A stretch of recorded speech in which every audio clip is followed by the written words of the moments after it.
He wero kia Waipiro kore te tangata mo te kotahi marama. Engari ko tōna tino kaupapa kia matāra te katoa ki ngā kinonga o te Waipiro.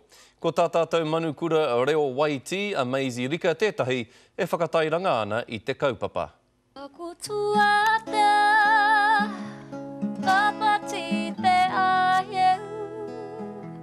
He waiata a tāhua, he wahine a tāhua.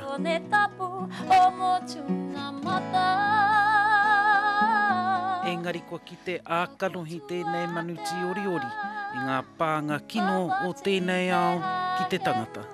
Ko ki te haunga ngāngara, ko ki te haunga taumaha, ngā weri, ngā kino, ngā ngoikore, ka puta, ki te mahi koi tēnei mahi, tēnu Waipiro, te momi taru, iara.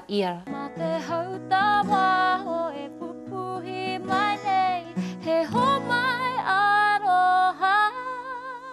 Nā whai anō e hāpai ana a Maisie Rika i te kaupapa a Febfast.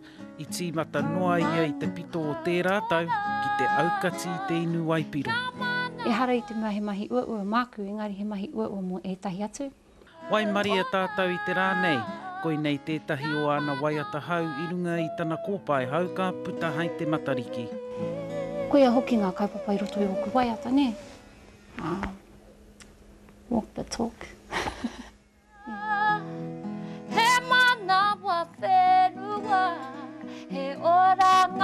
Ai, hi koia te kōrero. Kaua e inu, kaua e momi. Ngā hoi Wade, te karere.